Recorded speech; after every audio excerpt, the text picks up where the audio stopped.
एक तरफ महाराष्ट्र नवनिर्माण सेना प्रमुख राज ठाकरे की मुश्किलें बढ़ती हुई नजर आ रही हैं, जहां चुनाव आयोग के नियमों के अनुसार मनसे की मान्यता रद्द हो सकती है, पार्टी का सिंबल चुन सकता है, क्योंकि महाराष्ट्र के विधानसभा चुनाव में एक भी सीट मनसे के जरिए जीती नहीं गई। वहीं दूसरी तरफ राज ठाकरे और उद्धव ठाकरे की मुलाकात कई संकेत दे रही है कि महाराष्ट्र में क्या अब भाइयों की जोड़ी एक साथ आने वाली है। क्या महाराष्ट्र में जो परिवार विवाद देखने को मिल रहा था, क्या वो थमने का नाम ले रहा है? जहां महाराष्ट्र में विधानसभा चुनाव संपन्न हो चुके हैं, तो वहीं दूसरी तरफ महाराष्ट्र में नगर निगम के चुनाव अभी बाकी हैं। इस आधार पर राज ठाकरे और उद्धव ठाकरे के नजदीकियों का बढ़ना कई सवालों को जन्म देता है।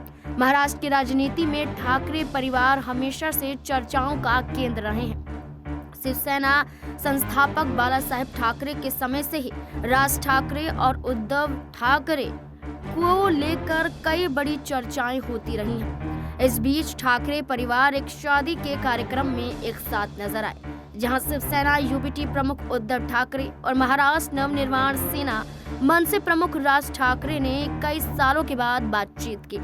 सामना सीधे तौर पर देखा जाए एक दूसरे का होता हुआ नजर आए। इन्हीं मुलाकातों को लेकर अब सवाल खड़े हो रहे हैं कि क्या राज ठाकरे अपनी नाराजगी को भूलकर उद्धव ठाकरे के साथ हाथ मिला लेंगे? क्या मनसे और शिवसेना यूबीटी का गठबंधन होता हुआ नजर आएगा?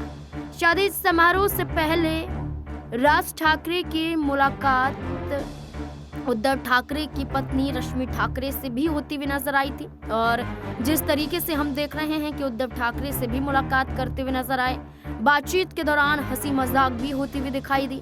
इन तस्वीरों में साफ तौर पर देखने को मिल रहा है कि दोनों के चेहरों पर कोई भी शिकन नहीं है, दोनों मुस्कुरा रहे हैं, दोनों शादी समारोह में बेहद खुश दिखाई दे रहे हैं। मानो ऐसा नजर आ रहा है कि अब राजनीतिक स्तर पर भी इन दोनों की नजदीकियां, इन दोनों के मतभेद अब खत्म होते हुए नजर आएंगे।